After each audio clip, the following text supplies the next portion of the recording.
नमस्कार छात्रों, सभी लोगों का आपके अपने YouTube channel NCERT maths success classes पर स्वागत है। हम लोग चैप्टर 1 वास्तविक संख्याओं को पढ़ रहे हैं। उसी के क्रम में हमने पिछले क्लास में एक्सरसाइज 1.1 को समाप्त कर लिया था, तो आप लोग वीडियो को पूरा देखा करें। आज हम लोग एक्सरसाइज 1.2 के बारे में थोड़ा सा डिस्कस करेंगे। जैसे आधारभूत प्रमेय उसमें बताई गई है, एलसीएम एचसीएफ बताया गया है, अभाज्य गुणनखंडन के बारे में बताया गया है, तो उसके बारे में हम लोग थोड़ी थोड़ी चर्चा करेंगे। तो सबसे पहले देखिए, हमने यहाँ पर हेडिंग डाल रखी है अंकगणित की आधारभूत प्रमेय, और इसको लिख भी लिया है ताकि हमारा वीडियो थोड़ा छोटा रहे। तो देखिए, इसमें होता क्या है, प्रत्येक भाज्य संख्या को, अंकगणित की आधारभूत प्रमेय प्रत्येक भाज्य संख्या को, भाज्य संख्या तो आप समझते हैं, अभाज्य संख्याओं के एक गुणनफल के रूप में व्यक्त या गुणनखंडित किया जा सकता है। ठीक है, अभाज्य संख्याओं के एक गुणनफल के रूप में व्यक्त या गुणनखंडित किया जा सकता है, तथा यह गुणनखंडन अभाज्य गुणनखंडों के आने वाले क्रम के बिना अद्वितीय होता है, यानी कि यूनिक होता है। तो बिल्कुल आप थोड़ा सा किताब से सहारा लेके समझें यहाँ पर। तो देखिए, होता क्या है, जैसे कोई भी संख्या है, जैसे हम यहाँ पर जैसे लिख लें 2, 3, 5, 7, और देखिए ये कितना है, तो इसको अगर आप 7 पना 35 इसको गुणा करके लिखें, 35 तियाँ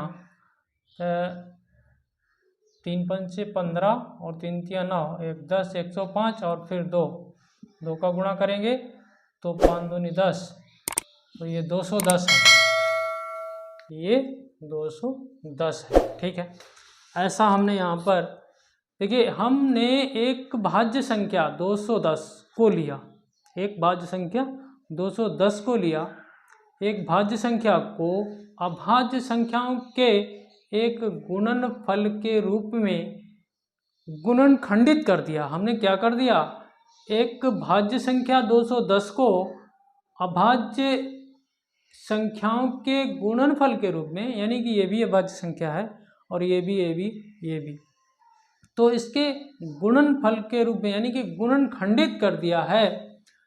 तो बस यही तो हमारी अंकगणित की आधारभूत प्रमेय है। अच्छा, ये भी ध्यान रहे, यह गुणनखंडन अभाज्य गुणनखंडों के आने वाले क्रम के बिना अद्वितीय है।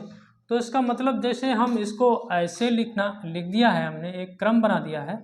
अगर हम इसको 2 गुणे 5 गुणे 3 गुणे 7 लिख देते, या फिर हम इसको 2 गुणे 7 गुणे 3 गुणे 5 लिख देते, यानी कि यहाँ पर देखिए, हमने 2 3 5 7 लिखा था, अब हमने 5 को पहले ले लिया और 3 को बाद में ले लिया, अब हमने 7 को पहले ले लिया, 5 को बाद में कर दिया।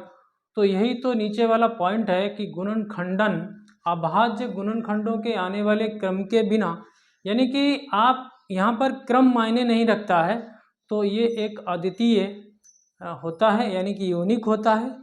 इसमें कोई चेंजिंग नहीं, ऐसा नहीं इनका क्रम बदल देंगे आप तो कुछ दूसरा आ जाएगा, दूसरा नहीं, वो 210 ही रहेगा।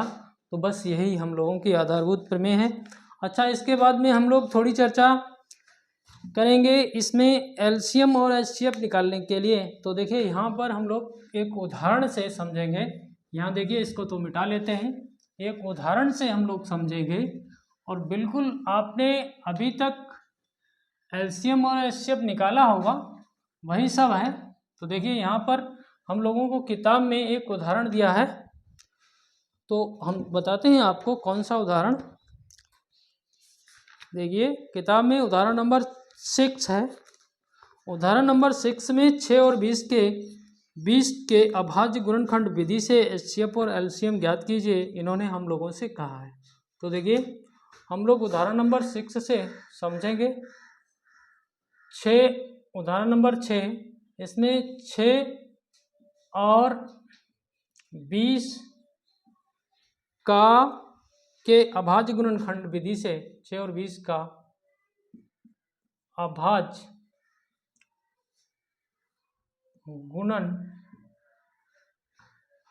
खंडन विधि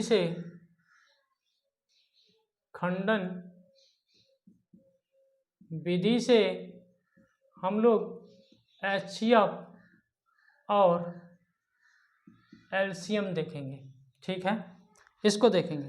तो देखिए अभाज्य गुणनखंड हम 6 को करते हैं, तो 6 के अभाज्य गुणनखंड 2 गुणे 3 हो जाएंगे। अब देखिए, अब हम 20 को अगर करें, 20 के गुणनखंड देखिए कितने हो जाएंगे, 2 गुणे 2 गुणे 5, यही तो होंगे। 4 पंचे 20, 2 गुणे 2 गुणे 5, और ये तो अगर देखिए यहाँ पर अगर हम लोग HCF की बात करें, जैसे हम क्या कहें HCF निकालें किसका, 20 और 6 का, या 6 और 20 का। तो देखिए करना क्या होता है, यहाँ पर करना क्या होता है, इन दोनों संख्याओं के अभाज्य गुणनखंडों में आपको जो सब में दोनों में उभयनिष्ठ यानी कि कॉमन मिले और उसकी सबसे छोटी घात को लेते हैं। जैसे यहाँ पर तो यहाँ देखिए 2 है और ये भी 2 है। ठीक है, अब ऐसा नहीं है कि 4 ले लेंगे छोटी घात, तो यहाँ पर इसका HCF 2 आ जाएगा। और देखिए यहाँ पर किताब में भी इन्होंने समझाया है कि इसको कैसे, संख्याओं के प्रत्येक उभयनिष्ठ अभाज्य गुणनखंडन की सबसे छोटी घात का गुणनफल। तो इसको आप किताब से देख लेंगे और यहाँ पर लिखा गया है।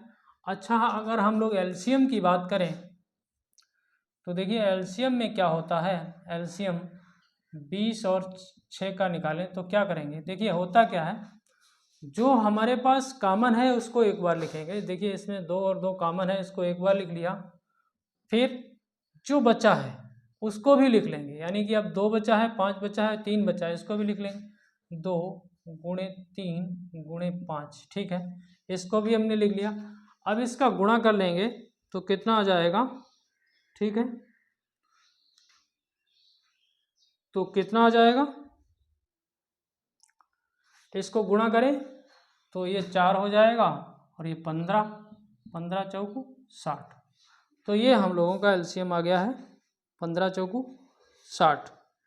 तो यहाँ पर हम लोग बड़ी घात का गुणनफल लेते हैं और यहाँ से आप समझ गए होंगे कि जो कॉमन होता है उसको तो लिखते ही हैं एक बार, बाद बाकी जो बचता है हमारे पास तो उसको भी हम लोग ले लेते हैं, छोड़ते नहीं। यहाँ पर HCF में केवल और केवल कॉमन, अगर कहीं पर कुछ ना कॉमन हो, जैसे हमारे पास यहाँ 13 हो गुणे 3 हो, यहाँ 2 गुणे 2 हो, ठीक है, ये 39 है, और यहाँ पर ये और 1 2 ले लें तो ये 8 है। इसका अगर हम लोगों को HCF निकालना हो तो यहाँ तो कुछ कॉमन है नहीं, तो फिर आप क्या करेंगे, तो देखिए एक यहाँ पर भी है और एक यहाँ पर भी है, तो इसके HCF की बात करें तो 39 और 8 का HCF आपको 1 मिल जाएगा। जब कुछ कॉमन नहीं दिख रहा है आपको तो वहाँ पर 1 जो कि सभी में होता है, सभी संख्याओं में। तो इसके बाद में हम लोग थोड़ी सी चर्चा और करेंगे। तो देखिए एक फार्मूले की चर्चा करेंगे हम लोग।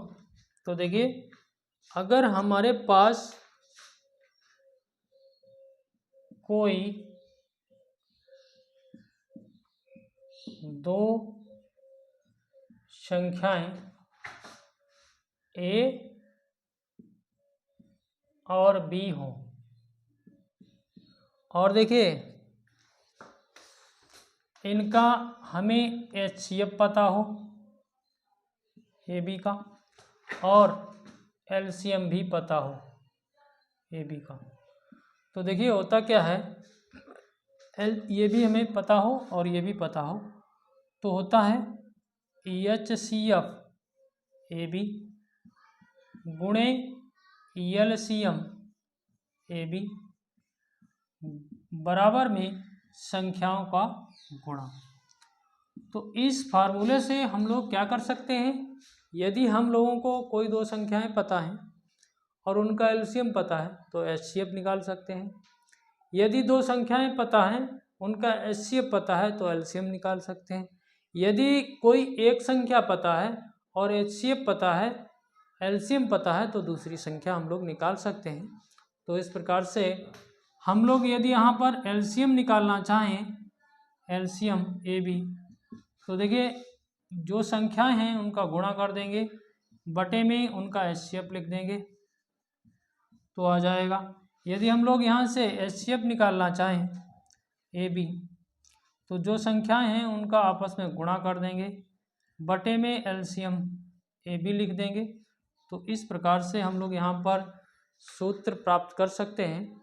तो देखिए अब हम लोग इसी एक्सरसाइज के एक दो सवाल करेंगे। तो हम लोग पहले ही सवाल पर आते हैं। इसमें हम लोगों से कहा गया है निम्नलिखित संख्याओं को अभाज्य गुणनखंडों के गुणनफल के रूप में व्यक्त कीजिए। तो पहले सवाल की हम लोग शुरुआत करेंगे। तो देखिए ये तो आपने समझ लिया होगा। तो पहला सवाल एक्सरसाइज 1.2 का पहला क्वेश्चन। तो यहाँ पर अभाज्य गुणनखंडों के गुणनफल के रूप में व्यक्त करना है। तो देखिए 140 है पहला पार्ट है, और दूसरा पार्ट है 156, और तीसरा पार्ट है 3825। तो इसको आप लोग कर ही लेंगे। तो कैसे करना है हम आपको सिखाते हैं। तो देखिए 140 को आप तोड़ दीजिए ऐसे करके, 70 आ जाएगा, यहाँ 35 आ जाएगा, यहाँ ठीक है, यहाँ पर 5 से 7 आ जाएगा, यहाँ 7 से करेंगे तो 1 आ जाएगा, ठीक है। अब आपको इस टाइप से तो नहीं लिखना है, इसको ऐसे लिखना है। 140 को 2 गुणे 2 गुणे 5 गुणे 7 ऐसे लिखना है। और थोड़ा सा और अगर चाहें तो दो बार है तो इस पर 2 की घात 2 लगा दीजिए, इसको 5 इसको 7। तो इस प्रकार से हम लोगों ने इसको अभाज्य गुणनखंडों के गुणनफल के रूप में लिखा है। तो इसी प्रकार से 156 को भी आप कर सकते हैं।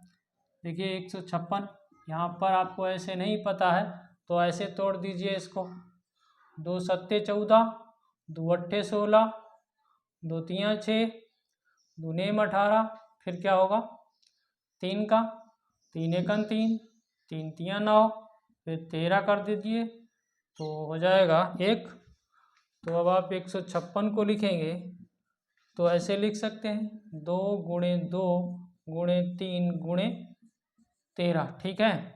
तो इसको अगर आप लिखना चाहें 2 की घात 2 गुणे 3 गुणे 13, इस प्रकार से आप लिख सकते हैं।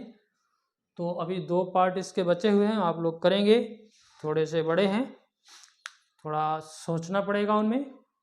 तो आशा करता हूँ आपको ये एक्सरसाइज 1.2 का थोड़ा सा परिचय जो हमने कराया है समझ में आया होगा, और ये सवाल बताए हैं ये भी समझ में आए होंगे। यदि समझ में आए हैं तो हमारे चैनल को सब्सक्राइब करें। हम आपकी तैयारी यूं ही कराते रहेंगे फ्री में। आप हमारा सहयोग करें, हम आपका सहयोग करते रहेंगे। और सब्सक्राइब करने के बाद में बेल आइकन को भी प्रेस कर लें, ऑल बटन पर सेट कर लें, ताकि हमारे वीडियो का नोटिफिकेशन आपके पास पहुंचता रहे। और सभी दोस्तों में शेयर करें, हमारा सहयोग करें, और कमेंट करके हमें बताएं कि हमारा वीडियो सही बन रहा है या नहीं बन रहा है, आपको क्लियर दिख रहा है या नहीं। और सभी लोगों का बहुत बहुत धन्यवाद।